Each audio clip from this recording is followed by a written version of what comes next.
हाँ जी, सत श्री अकाल जी साਰਿਆਂ ਨੂੰ। ਸੋ ਪੰਜਾਬ ਮੇਡ ਵੀ ਤੁਹਾਡਾ ਬਹੁਤ-ਬਹੁਤ ਸਵਾਗਤ ਕਰਦੇ ਹਾਂ ਤੇ ਅੱਜ ਆਪਾਂ ਗੱਲ ਕਰਨ ਜਾ ਰਹੇ ਹਾਂ ਫੈਕਟਸ ਬਾਰੇ। ਸੋ ਕੁਝ ਉਹ ਡੂੰਘੀਆਂ ਜਾਣਕਾਰੀਆਂ ਜੋ ਸ਼ਾਇਦ ਤੁਹਾਨੂੰ ਨਹੀਂ ਪਤਾ ਹੋਣਗੀਆਂ। ਤੇ ਸਭ ਤੋਂ ਪਹਿਲਾਂ ਗੱਲ ਕਰਦੇ ਹਾਂ, ਕੀ ਤੁਹਾਨੂੰ ਪਤਾ ਹੈ ਕਿ ਜੇਕਰ ਅਸੀਂ ਗੂਗਲ ਤੇ ਸਭ ਤੋਂ ਬਹਾਦਰ ਕਮਿਊਨਿਟੀ ਦੇਖੀਏ ਤਾਂ ਸਭ ਤੋਂ ਪਹਿਲੇ ਨੰਬਰ ਤੇ ਸਿੱਖ ਕਮਿਊਨਿਟੀ ਦਾ ਨਾਮ ਆਉਂਦਾ ਹੈ ਤੇ ਉੱਥੇ ਇਹ ਵੀ ਦੱਸਿਆ ਗਿਆ ਕਿ ਇਹ ਕੌਮ ਇਨਸਾਨੀਅਤ ਲਈ ਬਹੁਤ ਹੀ ਵਧੀਆ ਕੰਮ ਕਰਦੀ ਹੈ, ਉਹ ਵੀ ਪੂਰੀ ਦੁਨੀਆ ਵਿੱਚ। ਤੇ ਇਸ ਕੌਮ ਦੇ ਗੁਰੂ ਘਰਾਂ ਵਿੱਚ ਹਮੇਸ਼ਾ ਲੋੜਵੰਦਾਂ ਲਈ 24 ਘੰਟੇ ਲੰਗਰ ਚੱਲਦਾ ਰਹਿੰਦਾ ਹੈ, ਜਦ ਕਿ ਇਹ ਕੰਮ ਹੋਰ ਕਿਸੇ ਵੀ ਧਰਮ ਵਿੱਚ ਨਹੀਂ ਹੁੰਦਾ। ਤੇ ਨਾਲ ਹੀ ਇਹ ਦੱਸਿਆ ਗਿਆ ਕਿ ਇਸ ਧਰਮ ਵਿੱਚ ਜਿੰਨੀਆਂ ਵੀ ਲੜਾਈਆਂ ਹੋਈਆਂ ਨੇ ਤੇ ਸਾਡੇ ਗੁਰੂਆਂ ਨੇ ਜਿੰਨੀਆਂ ਵੀ ਲੜਾਈਆਂ ਲੜੀਆਂ ਨੇ, ਉਹ ਕੋਈ ਵੀ ਲੜਾਈ ਜ਼ਮੀਨ, ਪੈਸਿਆਂ ਤੇ ਔਰਤਾਂ ਲਈ ਨਹੀਂ ਲੜੇ, ਬਲਕਿ ਉਹ ਅਤਿਆਚਾਰ ਦੇ ਖਿਲਾਫ ਤੇ ਇਨਸਾਨੀਅਤ ਲਈ ਲੜੇ ਸੀ, ਜੋ ਕਿ ਸਾਡੇ ਲਈ ਬਹੁਤ ਹੀ ਮਾਣ ਵਾਲੀ ਗੱਲ ਹੈ। ਤੇ ਹੁਣ ਆਪਾਂ ਗੱਲ ਕਰਦੇ ਹਾਂ ਸਵਾਮੀਨਾਥਨ ਰਿਪੋਰਟ ਬਾਰੇ। ਸੋ ਇਹ ਰਿਪੋਰਟ ਬਾਰੇ ਤੁਸੀਂ ਸੁਣਿਆ ਤਾਂ ਬਹੁਤ ਹੋਵੇਗਾ ਤੇ ਹਰ ਇੱਕ ਸਰਕਾਰ ਵੋਟਾਂ ਦੇ ਸਮੇਂ ਕਿਸਾਨਾਂ ਤੋਂ ਇਹ ਕਹਿ ਕੇ ਵੋਟਾਂ ਜ਼ਰੂਰ ਲੈ ਲੈਂਦੀ ਹੈ ਕਿ ਜੇਕਰ ਅਸੀਂ ਜਿੱਤ ਗਏ ਤਾਂ ਅਸੀਂ ਸਵਾਮੀਨਾਥਨ ਰਿਪੋਰਟ ਨੂੰ ਲਾਗੂ ਜ਼ਰੂਰ ਕਰਾਂਗੇ, ਪਰ ਅੱਜ ਤੱਕ ਕਿਸੇ ਵੀ ਸਰਕਾਰ ਨੇ ਇਸ ਨੂੰ ਲਾਗੂ ਨਹੀਂ ਕੀਤਾ। ਤੇ ਸਭ ਤੋਂ ਪਹਿਲਾਂ ਤੁਹਾਨੂੰ ਦੱਸ ਦਈਏ ਕਿ ਸਵਾਮੀਨਾਥਨ ਰਿਪੋਰਟ ਨਾਲ ਸਾਡੀ ਕਿਸਾਨੀ ਕਿਵੇਂ ਖੁਸ਼ਹਾਲ ਹੋਵੇਗੀ। ਤੇ MS ਸਵਾਮੀਨਾਥਨ ਜੀ ਦਾ ਜਨਮ 1925 ਨੂੰ ਤਾਮਿਲਨਾਡੂ ਵਿੱਚ ਹੋਇਆ ਸੀ ਤੇ ਇਹ ਸਭ ਤੋਂ ਪਹਿਲਾਂ ਵਿਗਿਆਨੀ ਤੌਰ ਤੇ ਆਏ ਤੇ ਇਹਨਾਂ ਨੇ ਕੁਝ ਬੀਜਾਂ ਵਿੱਚ ਜੈਨੇਟਿਕ ਫੇਰ-ਬਦਲ ਵੀ ਕੀਤੇ, ਜਿਨ੍ਹਾਂ ਨਾਲ ਫਸਲਾਂ ਦਾ ਝਾੜ ਵੱਧਦਾ ਸੀ। ਤੇ 1966 ਵਿੱਚ ਇਹ ਸਾਹਮਣੇ ਆਏ ਜਦੋਂ ਇਹਨਾਂ ਨੇ ਰਿਸਰਚ ਕਰਕੇ ਇੰਡੀਆ ਤੇ ਮੈਕਸੀਕੋ ਦੀ ਕਣਕ ਮਿਕਸ ਕਰਕੇ ਨਵਾਂ ਬੀਜ ਤਿਆਰ ਕਰ ਦਿੱਤਾ ਤੇ ਇਸ ਨਾਲ ਕਣਕ ਦੀ ਕੁਆਲਿਟੀ ਤੇ ਕੁਆਂਟੀਟੀ ਵਿੱਚ ਵਾਧਾ ਹੋਇਆ ਸੀ। ਤੇ 1966 ਤੋਂ ਪਹਿਲਾਂ ਅਸੀਂ ਬਹੁਤ ਵਾਰ ਕਣਕ ਬਾਹਰਲੇ ਦੇਸ਼ਾਂ ਤੋਂ ਮੁੱਲ ਲੈਂਦੇ ਸੀ। 2004 ਵਿੱਚ ਸਵਾਮੀਨਾਥਨ ਨੇ ਇਹ ਰਿਪੋਰਟ ਤਿਆਰ ਕੀਤੀ ਜਦੋਂ ਨੈਸ਼ਨਲ ਕਮਿਸ਼ਨ ਔਨ ਫਾਰਮਰ ਬਣਿਆ ਤੇ ਸਵਾਮੀ ਇਸ ਦੇ ਮੁਖੀ ਸੀ। ਤੇ ਇਹ ਰਿਪੋਰਟ 2000 ਪੰਨਿਆਂ ਦੀ ਹੈ, ਪਰ ਇਸ ਵਿੱਚੋਂ ਆਪਾਂ ਕੁਝ ਜ਼ਰੂਰੀ ਗੱਲਾਂ ਤੁਹਾਡੇ ਨਾਲ ਸਾਂਝੀਆਂ ਕਰਾਂਗੇ। ਤੇ ਇਸ ਵਿੱਚ ਲਿਖਿਆ ਗਿਆ ਕਿ ਸਰਕਾਰੀ ਜ਼ਮੀਨ ਜੋ ਵਿਹਲੀ ਪਈ ਹੈ ਉਹ ਬੇਜ਼ਮੀਨੇ ਤੇ ਘੱਟ ਜ਼ਮੀਨ ਵਾਲੇ ਕਿਸਾਨਾਂ ਨੂੰ ਖੇਤੀ ਲਈ ਦਿੱਤੀ ਜਾਵੇ ਤਾਂ ਕਿ ਉਹ ਵੀ ਕਮਾਈ ਕਰ ਸਕਣ ਤੇ ਉਹਨਾਂ ਦਾ ਜੀਵਨ ਪੱਧਰ ਉੱਚਾ ਹੋ ਸਕੇ। ਤੇ ਉਹਨਾਂ ਦਾ ਕਹਿਣਾ ਸੀ ਕਿ ਕਿਸਾਨ ਦਾ ਕਰਜ਼ਾ ਮਾਫ ਨਾ ਕੀਤਾ ਜਾਵੇ, ਸਗੋਂ ਉਹਨਾਂ ਨੂੰ ਫਸਲ ਦਾ ਮੁੱਲ ਹੀ ਜ਼ਿਆਦਾ ਦਿੱਤਾ ਜਾਵੇ, ਮਤਲਬ MSP ਵਿੱਚ ਵਾਧਾ ਕਰਕੇ ਜੋ ਫਸਲ ਤੇ ਖਰਚਾ ਆਉਂਦਾ ਹੈ ਉਸ ਦਾ 50% ਅਲੱਗ ਤੋਂ ਤੈਅ ਕੀਤਾ ਜਾਵੇ। ਤੇ ਇਸ ਤਰ੍ਹਾਂ ਕਿਸਾਨ ਦੀ ਆਤਮ ਹੱਤਿਆ ਵੀ ਰੁਕ ਜਾਵੇਗੀ ਤੇ ਕਰਜ਼ੇ ਦੀ ਵੀ ਜ਼ਰੂਰਤ ਨਹੀਂ ਪਵੇਗੀ। ਮਤਲਬ ਇਸ ਵਿੱਚ ਉਹਨਾਂ ਦੇ ਘਰ ਦੇ ਮੈਂਬਰਾਂ ਦੀ 6 ਮਹੀਨੇ ਦੀ ਦਿਹਾੜੀ ਵੀ ਐਡ ਕੀਤੀ ਜਾਵੇਗੀ ਤੇ ਉਸ ਦਾ ਐਵਰੇਜ ਖਰਚਾ ਕੱਢ ਕੇ ਤੈਅ ਕੀਤਾ ਜਾਵੇਗਾ। ਤੇ ਇਸ ਤੋਂ ਬਾਅਦ ਸਭ ਤੋਂ ਵੱਡੀ ਪ੍ਰੋਬਲਮ ਸਿੰਚਾਈ ਵਿੱਚ ਸੁਧਾਰ ਕੀਤਾ ਜਾਵੇ। ਹਰ ਇੱਕ ਖੇਤ ਨੂੰ 100% ਨਹਿਰੀ ਪਾਣੀ ਲੱਗੇ। ਜੇਕਰ ਨਹਿਰੀ ਪਾਣੀ ਨਹੀਂ ਪਹੁੰਚ ਸਕਦਾ ਤਾਂ ਸਟੋਰ ਕਰਨ ਲਈ ਉਹਨਾਂ ਪਿੰਡਾਂ ਵਿੱਚ, ਉਹਨਾਂ ਖੇਤਾਂ ਦੇ ਵਿੱਚ ਜਿੱਥੇ ਤੱਕ ਨਹਿਰ ਨਹੀਂ ਪਹੁੰਚਦੀ, ਤਲਾਬ ਬਣਾਏ ਜਾਣ ਤਾਂ ਕਿ ਸਾਰਾ ਸਾਲ ਨਹਿਰੀ ਪਾਣੀ ਵਰਤਿਆ ਜਾਵੇ ਤੇ ਹੇਠਲਾ ਪਾਣੀ ਨਾ ਵਰਤਿਆ ਜਾ ਸਕੇ। ਇਸ ਨਾਲ ਕਿਸਾਨਾਂ ਨੂੰ ਵੀ ਫਾਇਦਾ ਸੀ ਤੇ ਹਰ ਇੱਕ ਦੇਸ਼ ਦੇ ਨਾਗਰਿਕ ਨੂੰ ਵੀ। ਪਰ ਅੱਜ ਪੰਜਾਬ ਦੇ ਵਿੱਚ ਅਸੀਂ ਇੱਕ ਛੋਟਾ ਜਿਹਾ ਨਾਲਾ ਜਾਂ ਸੂਆ ਵੀ ਨਹੀਂ ਕੱਢ ਸਕਦੇ ਕੇਂਦਰ ਦੀ ਮਨਜ਼ੂਰੀ ਤੋਂ ਬਿਨਾਂ। ਤੇ ਹਰੇਕ ਕਿਸਾਨ ਦੀ ਫਸਲ ਦਾ ਬੀਮਾ ਕੀਤਾ ਜਾਵੇ, ਜਿਸ ਨਾਲ ਕੁਦਰਤੀ ਆਫਤ ਵਿੱਚ ਫਸਲ ਖਰਾਬ ਹੋਣ ਤੇ ਕਿਸਾਨ ਨੂੰ ਬੀਮਾ ਮਿਲ ਸਕੇ ਜਿਵੇਂ ਬਾਕੀ ਖੇਤਰਾਂ ਵਿੱਚ ਮਿਲਦਾ ਹੈ। ਤੇ ਕਿਸਾਨ ਨੂੰ ਵਿਆਜ ਮਿਲਣਾ ਵੀ ਚਾਹੀਦਾ ਜੋ ਖਰਚਾ ਉਹ 6 ਮਹੀਨੇ ਆਪਣੀ ਫਸਲ ਤੇ ਕਰਦਾ ਹੈ, ਕਿਉਂਕਿ ਆਖਰ ਵਿੱਚ ਫਸਲ ਸਰਕਾਰ ਕੋਲ ਹੀ ਪਹੁੰਚਣੀ ਹੈ। ਤੇ ਕਿਸੇ ਵੀ ਕੰਪਨੀ ਨੂੰ ਕਿਸਾਨ ਦੀ ਜ਼ਮੀਨ ਨਾ ਦਿੱਤੀ ਜਾਵੇ। ਜੇਕਰ ਸਰਕਾਰ ਨੇ ਕੋਈ ਫੈਕਟਰੀ ਲਗਾਉਣੀ ਹੈ ਤਾਂ ਜੋ ਜ਼ਮੀਨਾਂ ਬੰਜਰ ਨੇ ਜਾਂ ਵਿਹਲੀਆਂ ਪਈਆਂ ਨੇ ਉਹਨਾਂ ਤੇ ਲਗਾਈ ਜਾਵੇ। ਉੱਥੇ ਮਜ਼ਦੂਰਾਂ ਦਾ ਪ੍ਰਬੰਧ ਵੀ ਸਰਕਾਰ ਖੁਦ ਹੀ ਕਰੇ। ਇਹ ਸਵਾਮੀ ਨੇ ਇਸ ਕਰਕੇ ਕਿਹਾ ਸੀ ਕਿਉਂਕਿ ਵੱਡੇ ਲੋਕਾਂ ਨੂੰ ਤੇ ਮੰਤਰੀਆਂ ਨੂੰ ਪਹਿਲਾਂ ਪਤਾ ਲੱਗ ਜਾਂਦਾ ਹੈ ਕਿ ਇਸ ਥਾਂ ਤੇ ਕੋਈ ਪ੍ਰੋਜੈਕਟ ਆਵੇਗਾ ਤਾਂ ਉਹ ਘੱਟ ਰੇਟ ਤੇ ਜ਼ਮੀਨਾਂ ਖਰੀਦ ਲੈਂਦੇ ਨੇ ਤੇ ਬਾਅਦ ਵਿੱਚ ਉਹੀ ਜ਼ਮੀਨ ਕੰਪਨੀਆਂ ਨੂੰ ਵੱਧ ਰੇਟ ਤੇ ਵੇਚਦੇ ਨੇ। ਤੇ ਇਸ ਵਿੱਚ ਇਹ ਵੀ ਦੱਸਿਆ ਗਿਆ ਕਿ ਚੀਨ ਤੇ ਜਾਪਾਨ ਵਿੱਚ ਸਾਡੇ ਤੋਂ ਦੁੱਗਣਾ ਕਣਕ ਦਾ ਝਾੜ ਹੁੰਦਾ ਹੈ ਕਿਉਂਕਿ ਉਹ ਬੀਜਾਂ ਦੀ ਸੋਧ ਤੇ ਪੈਸਾ ਖਰਚਦੇ ਨੇ, ਪਰ ਸਾਡੇ ਹਰ ਸਾਲ ਘਟਦਾ ਜਾ ਰਿਹਾ ਹੈ। ਸੋ ਇਹਨਾਂ ਦਾ ਕਹਿਣਾ ਸੀ ਕਿ ਸਾਨੂੰ ਵੀ ਖੋਜ ਕਰਨ ਲਈ ਅਲੱਗ ਤੋਂ ਵਿਗਿਆਨੀਆਂ ਨੂੰ ਫੰਡਿੰਗ ਕਰਨੀ ਚਾਹੀਦੀ ਹੈ। ਸੋ ਇਹ ਰਿਪੋਰਟ ਵਿੱਚ ਹੋਰ ਵੀ ਬਹੁਤ ਸਾਰੀਆਂ ਚੀਜ਼ਾਂ ਨੇ ਜੋ ਕਿ ਕਦੇ ਵੀ ਸਰਕਾਰ ਲਾਗੂ ਨਹੀਂ ਕਰ ਸਕਦੀ ਤੇ ਇਹ ਸਾਰੀਆਂ ਚੀਜ਼ਾਂ ਇੱਕੋ ਸਮੇਂ ਲਾਗੂ ਕਰਨੀਆਂ ਬਹੁਤ ਮੁਸ਼ਕਲ ਵੀ ਨੇ। ਸੋ ਇੱਕ ਇੱਕ ਚੀਜ਼ ਲਾਗੂ ਕਰਕੇ ਇਸ ਨੂੰ ਪੂਰੀ ਤਰ੍ਹਾਂ ਕੀਤਾ ਜਾ ਸਕਦਾ ਹੈ, ਇੱਕੋ ਵਾਰ ਵਿੱਚ ਨਹੀਂ। ਤੇ ਇਹ ਰਿਪੋਰਟ 2006 ਵਿੱਚ ਸਵਾਮੀ ਨੇ ਸਰਕਾਰ ਅੱਗੇ ਪੇਸ਼ ਕੀਤੀ ਸੀ ਤੇ ਕਾਂਗਰਸ ਸਰਕਾਰ ਨੇ ਉਸ ਸਮੇਂ ਕਿਹਾ ਸੀ ਕਿ ਅਸੀਂ ਇਹ ਰਿਪੋਰਟ ਨੂੰ ਲਾਗੂ ਕਰਾਂਗੇ, ਪਰ ਹੁਣ 14 ਸਾਲ ਹੋ ਗਏ। ਕਾਂਗਰਸ ਤੋਂ ਬਾਅਦ BJP ਸਰਕਾਰ ਵੀ ਆ ਗਈ ਪਰ ਇਹ ਰਿਪੋਰਟ ਲਾਗੂ ਨਹੀਂ ਹੋਈ, ਜਦ ਕਿ ਮੌਜੂਦਾ ਸਰਕਾਰ ਨੇ 2014 ਵਿੱਚ ਕਿਹਾ ਸੀ ਕਿ ਇਹ ਰਿਪੋਰਟ ਲਾਗੂ ਕਰਾਂਗੀ ਤੇ ਜੇਕਰ ਸਾਰੀ ਰਿਪੋਰਟ ਨੂੰ ਲਾਗੂ ਕੀਤਾ ਗਿਆ ਤਾਂ GDP ਦਾ 4 ਤੋਂ 6% ਤੱਕ ਹਿੱਸਾ ਇਸ ਲਈ ਲੱਗੇਗਾ, ਜੋ ਕਿ ਸੰਭਵ ਨਹੀਂ ਹੈ। ਪਰ ਜੇਕਰ ਸਰਕਾਰ ਥੋੜਾ ਕਰਕੇ ਇਹ ਰਿਪੋਰਟ ਲਾਗੂ ਕਰੇ ਤਾਂ ਸਹੀ ਹੋਵੇਗਾ। ਤੇ ਗੱਲ ਕਰਦੇ ਹਾਂ ਆਪਾਂ ਹੁਣ ਕਿਸਾਨੀ ਬਿੱਲ ਦੀ। ਸੋ ਸਰਕਾਰ ਹਮੇਸ਼ਾ ਇਹ ਕਹਿੰਦੀ ਹੈ ਕਿ ਇਹ ਬਿੱਲ ਅਸੀਂ ਕਿਸਾਨਾਂ ਲਈ ਲੈ ਕੇ ਆਏ ਹਾਂ। ਸੋ ਇਹਨਾਂ ਤਿੰਨਾਂ ਬਿੱਲਾਂ ਬਾਰੇ ਅਸੀਂ ਪੁਰਾਣੀ ਵੀਡੀਓ ਵਿੱਚ ਬਹੁਤ ਹੀ ਵਧੀਆ ਤਰੀਕੇ ਨਾਲ ਦੱਸਿਆ ਗਿਆ ਹੈ, ਜਿਸ ਦਾ ਲਿੰਕ ਤੁਹਾਨੂੰ ਕਮੈਂਟਾਂ ਦੇ ਵਿੱਚ ਵੀ ਮਿਲ ਜਾਵੇਗਾ ਤੇ ਡਿਸਕ੍ਰਿਪਸ਼ਨ ਵਿੱਚ ਵੀ। ਸੋ ਹੁਣ ਤੁਹਾਨੂੰ ਇੱਕ ਅਸੀਂ ਕਹਾਣੀ ਸੁਣਾਉਣ ਜਾ ਰਹੇ ਹਾਂ, ਇਸ ਨੂੰ ਧਿਆਨ ਨਾਲ ਸੁਣਿਓ। ਨਾ ਹੀ ਤਾਂ ਕਿਸਾਨ ਨੇ ਕਿਸੇ ਦੂਸਰੀ ਸਟੇਟ ਵਿੱਚ ਜਾ ਕੇ ਆਪਣੀ ਫਸਲ ਵੇਚਣੀ ਹੈ, ਤੇ ਨਾ ਹੀ ਉਸਨੇ ਕਿਸੇ ਨਾਲ ਕੰਟਰੈਕਟ ਫਾਰਮਿੰਗ ਕਰਨੀ ਹੈ, ਤੇ ਨਾ ਹੀ ਉਸਨੇ ਕਿਸੇ ਵੀ ਚੀਜ਼ ਨੂੰ ਜ਼ਿਆਦਾ ਮਾਤਰਾ ਵਿੱਚ ਸਟੋਰ ਕਰਨਾ ਹੈ। ਜੋ ਐਸੈਂਸ਼ੀਅਲ ਕਮੋਡਿਟੀ ਹੈ ਉਸ ਵਿੱਚ ਇਹੀ ਦੱਸਿਆ ਗਿਆ ਹੈ ਕਿ ਹੁਣ ਕੋਈ ਵੀ ਸਟੋਰ ਕਰ ਸਕਦਾ ਹੈ। ਸੋ ਕਿਸਾਨ ਨੇ ਤਾਂ ਸਟੋਰ ਕਰਨਾ ਹੀ ਨਹੀਂ ਹੈ, ਕਿਸਾਨ ਨੇ ਤਾਂ ਆਪਣੀ ਫਸਲ ਸਿਰਫ ਵੇਚਣ ਵਾਸਤੇ ਬੀਜੀ ਹੈ। ਸੋ ਥੋੜਾ ਜਿਹਾ ਦਿਮਾਗ ਜੇਕਰ ਤੁਸੀਂ ਲਾਓਗੇ ਤਾਂ ਸਟੋਰ ਸਿਰਫ ਵਪਾਰੀ ਨੇ ਕਰਨਾ ਹੈ। ਸੋ ਹੁਣ ਤੁਹਾਨੂੰ ਅਸੀਂ ਇੱਕ ਛੋਟੀ ਜੀ ਸਟੋਰੀ ਸੁਣਾਵਾਂਗੇ, ਜਿਸ ਨਾਲ ਤੁਹਾਨੂੰ ਇਹ ਪਤਾ ਲੱਗੇਗਾ ਕਿ ਇਹ ਬਿੱਲ ਕਿਸਾਨ ਲਈ ਨਹੀਂ ਬਲਕਿ ਬਿਜ਼ਨਸਮੈਨ ਤੇ ਵੱਡੇ ਘਰਾਣਿਆਂ ਲਈ ਹੈ। ਜਦੋਂ ਇੰਡੀਆ ਵਿੱਚ ਕਰੋਨਾ ਦਾ ਕਹਿਰ ਜਾਰੀ ਹੋਇਆ ਸੀ ਤਾਂ ਸਾਰੀ ਦੁਨੀਆ ਰੁਕ ਗਈ ਸੀ ਤੇ ਇੰਡੀਆ ਵਿੱਚ ਲਾਕਡਾਊਨ ਦੌਰਾਨ ਸਾਰੇ ਕਾਰੋਬਾਰ ਬੰਦ ਹੋ ਗਏ ਸੀ ਤੇ ਉਸ ਸਮੇਂ ਇੰਡੀਆ ਦੀ GDP ਮਾਈਨਸ ਵਿੱਚ ਚੱਲ ਰਹੀ ਸੀ। ਪਰ ਇਸ ਲਾਕਡਾਊਨ ਦੌਰਾਨ ਸਿਰਫ ਇੱਕ ਹੀ ਅਜਿਹਾ ਮਹਿਕਮਾ ਸੀ,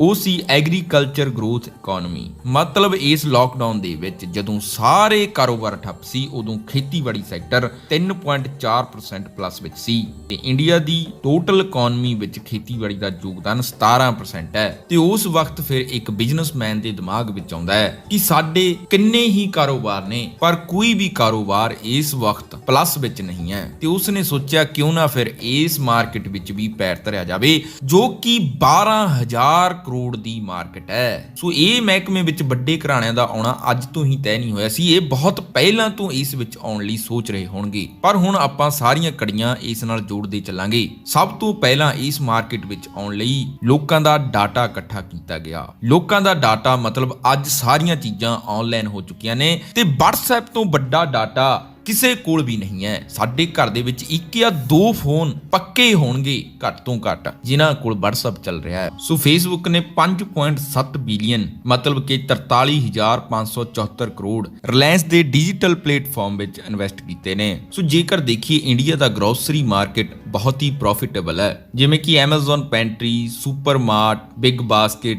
ਤੇ ਹੋਰ ਵੀ ਬਹੁਤ ਸਾਰੀਆਂ ਕੰਪਨੀਆਂ ਇਸ ਵਿੱਚ ਆਪਣਾ ਸਿੱਕਾ ਜਮਾਉਣ ਨੂੰ ਬੈਠੀਆਂ ਨੇ। ਪਰ Facebook ਤੇ WhatsApp ਇੰਨੇ ਖਾਸ ਕਿਉਂ? ਕਿਉਂਕਿ ਇਹਨਾਂ ਕੋਲ ਡਾਟਾ ਬਹੁਤ ਸਾਰਾ ਹੈ। ਕਿ ਜੇਕਰ ਦੇਖੀਏ ਦੇਸ਼ ਦੀ ਗਰੋਸਰੀ ਇੰਡਸਟਰੀ ਦੀ ਵੈਲਿਊ 375 ਬਿਲੀਅਨ ਡਾਲਰ ਦੀ ਹੈ ਤੇ ਬਹੁਤ ਜਲਦ ਜੀਓ ਮਾਰਟ ਤੇ WhatsApp ਮਿਲ ਕੇ 3 ਕਰੋੜ ਛੋਟੇ ਕਿਰਾਨਾ ਨੂੰ ਡਿਜੀਟਲ ਲੈ ਕੇ ਆਉਣ ਦੀ ਕੋਸ਼ਿਸ਼ ਕਰਨਗੇ। ਮਤਲਬ ਉਹ ਆਪਣੇ ਨੇੜੇ ਤੇੜੇ ਆਨਲਾਈਨ ਡਿਲੀਵਰੀ ਵੀ ਦੇ ਸਕਣਗੇ। ਤੇ WhatsApp ਦੇ ਇੰਡੀਆ ਦੇ ਵਿੱਚ 40 ਕਰੋੜ ਤੋਂ ਵੀ ਜ਼ਿਆਦਾ ਯੂਜ਼ਰ ਨੇ ਤੇ Facebook ਨੇ ਜੋ ਇਹ ਪੈਸਾ ਲਾਇਆ ਹੈ ਇਹ ਉਸ ਦੀ ਕੰਪਨੀ ਦੀ ਸਿਰਫ 1% ਵੈਲਿਊ ਹੈ। ਤੇ ਕੁੱਲ ਮਿਲਾ ਕੇ ਸਕੀਮ ਇਹ ਸੀ ਕਿ ਰਿਟੇਲਰ ਖਰੀਦੇਗਾ ਵੀ ਹੋਲਸੇਲ ਵਿੱਚ ਇਹਨਾਂ ਤੋਂ ਹੀ ਤੇ ਵੇਚੇਗਾ ਵੀ ਇਹਨਾਂ ਦੇ ਹੀ ਸਟੋਰਾਂ ਤੇ ਹੁਣ ਉਹ ਬਿਜ਼ਨਸਮੈਨ ਕੋਲ ਪਲੇਟਫਾਰਮ ਤਾਂ ਤਿਆਰ ਹੋ ਗਿਆ, ਹੁਣ ਉਸ ਨੂੰ ਚਾਹੀਦਾ ਹੈ ਸਮਾਨ। 130 ਕਰੋੜ ਦੀ ਆਬਾਦੀ ਦੇ ਵਿੱਚ ਜੇਕਰ ਬਿਜ਼ਨਸ ਕਰਨਾ ਹੈ ਤਾਂ ਉਸ ਕੋਲ ਸਟਾਕ ਕਿੰਨਾ ਹੋਣਾ ਚਾਹੀਦਾ ਹੈ। ਸੋ ਇੰਨਾ ਸਟਾਕ ਇਕੱਠਾ ਕਰਨ ਲਈ ਆਲ ਇੰਡੀਆ ਵਿੱਚੋਂ ਜਿੱਥੋਂ ਵੀ ਸਸਤਾ ਮਿਲ ਰਿਹਾ ਹੋਵੇ ਤੇ ਅਲੱਗ-ਅਲੱਗ ਤਰ੍ਹਾਂ ਦੀਆਂ ਚੀਜ਼ਾਂ ਖਰੀਦਣੀਆਂ ਪੈਣਗੀਆਂ।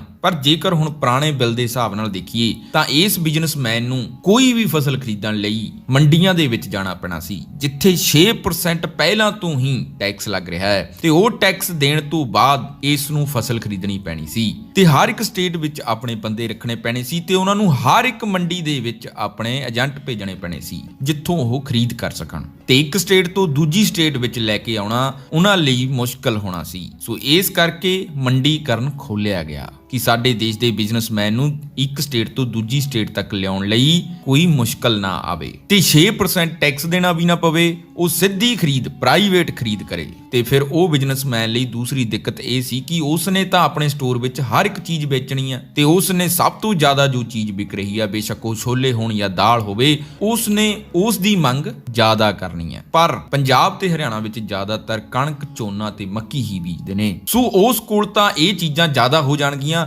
ਜੋ ਚੀਜ਼ਾਂ ਉਸ ਦੇ ਸਟੋਰ ਤੇ ਜ਼ਿਆਦਾ ਵਿਕ ਰਹੀਆਂ ਨੇ ਉਹ ਘਟ ਜਾਣਗੀਆਂ। ਇਸ ਕਰਕੇ ਫਿਰ ਉਸਨੇ ਇਸ ਬਿੱਲ ਦੇ ਵਿੱਚ ਲਿਆਂਦਾ ਕੰਟਰੈਕਟ ਫਾਰਮਿੰਗ, ਮਤਲਬ ਕਿ ਹੁਣ ਜੋ ਚੀਜ਼ ਉਸ ਦੇ ਸਟੋਰ ਵਿੱਚ ਜ਼ਿਆਦਾ ਵਿਕ ਰਹੀ ਹੈ ਉਸ ਨੂੰ ਉਹ ਬੀਜਣ ਲਈ ਕਹਿਣਗੇ ਤੇ ਦੂਜੀਆਂ ਦਾ ਰੇਟ ਘੱਟ ਕਰ ਦੇਣਗੇ। ਜੋ ਚੀਜ਼ ਉਹਨਾਂ ਨੂੰ ਚਾਹੀਦੀ ਹੈ ਉਸ ਦਾ ਰੇਟ ਵਧਾ ਦੇਣਗੇ ਤੇ ਜੇਕਰ ਕਿਸਾਨ ਨਹੀਂ ਬੀਜਣਾ ਚਾਹੁੰਦਾ ਤਾਂ ਕੰਟਰੈਕਟ ਕਰਕੇ ਕੰਪਨੀ ਆਪ ਬਿਜਾਈ ਕਰੇਗੀ ਤੇ ਜੇਕਰ ਕੋਈ ਘਪਲਾ ਹੁੰਦਾ ਹੈ ਤਾਂ ਕੋਰਟ ਤੱਕ ਨਹੀਂ, ਸਿਰਫ ਡੀਸੀ ਲੈਵਲ ਤੱਕ ਹੀ ਸੀਮਿਤ ਰਹੇਗਾ, ਕਿਉਂਕਿ ਉਹਨਾਂ ਨੂੰ ਪਤਾ ਹੈ ਕਿ ਇਸ ਤਰ੍ਹਾਂ ਤਾਂ ਫਿਰ ਕੇਸ ਹੀ ਬਹੁਤ ਹੋ ਜਾਣਗੇ। ਤੇ ਹੁਣ ਦੋ ਚੀਜ਼ਾਂ ਤਾਂ ਹੱਲ ਹੋ ਗਈਆਂ, ਇੱਕ ਤਾਂ ਖਰੀਦ ਸਿੱਧੀ ਹੋ ਗਈ, ਏਜੰਟਾਂ ਨੂੰ ਹਰ ਇੱਕ ਮੰਡੀ ਵਿੱਚ ਬੈਠਣਾ ਨਾ ਪਵੇ ਤੇ ਜੋ ਚੀਜ਼ ਉਹਨਾਂ ਦੇ ਸਟੋਰ ਤੇ ਜ਼ਿਆਦਾ ਵਿਕ ਰਹੀ ਹੈ ਉਹ ਚੀਜ਼ ਵੀ ਹੁਣ ਉਹ ਭਿਜਵਾ ਲੈਣਗੇ। ਤੇ ਹੁਣ ਇੰਨੀ ਸਾਰੀ ਖਰੀਦ ਨੂੰ ਕਿਤੇ ਸਟੋਰ ਵੀ ਕਰਨਾ ਹੈ, ਪਰ ਸਾਡੇ ਬਿੱਲਾਂ ਦੇ ਵਿੱਚ ਉਸ ਸਮੇਂ ਲਿਖਿਆ ਗਿਆ ਸੀ ਕਿ ਕੋਈ ਵੀ ਵਪਾਰੀ ਜ਼ਰੂਰੀ ਵਸਤਾਂ ਵਿੱਚ ਜੋ ਚੀਜ਼ਾਂ ਆਉਂਦੀਆਂ ਨੇ ਜਿਵੇਂ ਕਿ ਲਸਣ, ਪਿਆਜ਼, ਤੇਲ ਤੇ ਹੋਰ ਵੀ ਦਾਲਾਂ, ਸਬਜ਼ੀਆਂ, ਇਹਨਾਂ ਨੂੰ ਵੱਡੇ ਲੈਵਲ ਤੇ ਸਟੋਰ ਨਹੀਂ ਕਰੇਗਾ। ਕੁੱਲ ਮਿਲਾ ਕੇ ਜ਼ਰੂਰੀ ਵਸਤਾਂ ਨੂੰ ਸਟੋਰ ਕਰਨਾ ਕਾਨੂੰਨ ਦੇ ਖਿਲਾਫ ਸੀ,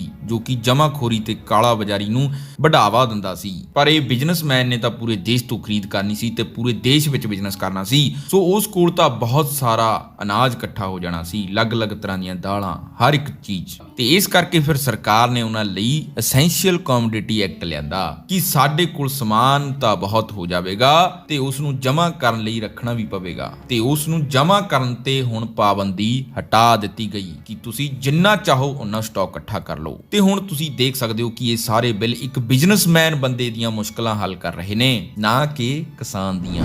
ਸੋ ਇੱਕ ਗੱਲ ਤਾਂ ਸੋਚਣ ਵਾਲੀ ਹੈ ਕਿ ਜੇਕਰ ਗੋਰਿਆਂ ਦੇ ਸਮੇਂ ਅੱਜ ਦਾ ਨੈਸ਼ਨਲ ਮੀਡੀਆ ਹੁੰਦਾ ਤਾਂ ਇਹ ਸਾਨੂੰ ਯਕੀਨ ਦਿਵਾ ਦਿੰਦੇ ਕਿ ਗੋਰੇ ਸਾਡੇ ਲਈ ਕਿੰਨੇ ਵਧੀਆ ਨੇ। ਸੋ ਜੇਕਰ ਤੁਸੀਂ ਇਹ ਗੱਲ ਨਾਲ ਸਹਿਮਤ ਹੋ ਤਾਂ ਕਮੈਂਟ ਵਿੱਚ ਜਰੂਰ ਦੱਸਿਓ। ਸੋ ਤੁਹਾਨੂੰ ਦੱਸ ਦਈਏ ਕਿ ਮੀਡੀਆ ਚੌਥਾ ਸਤੰਭ ਹੁੰਦਾ ਹੈ, ਪਰ ਅੱਜ ਦੇ ਸਮੇਂ ਇਹ ਆਪਣਾ ਫਰਜ਼ ਨਿਭਾ ਨਹੀਂ ਰਿਹਾ। ਸੋ 7 ਵਜੇ ਵਾਲੀਆਂ ਖਬਰਾਂ ਤੁਸੀਂ ਸਾਰਿਆਂ ਨੇ ਸੁਣੀਆਂ ਹੋਣਗੀਆਂ। ਉਸ ਸਮੇਂ 15 ਮਿੰਟ ਵਿੱਚ ਖਬਰਾਂ ਪੂਰੇ ਦਿਨ ਦੀਆਂ ਦੱਸੀਆਂ ਜਾਂਦੀਆਂ ਸੀ।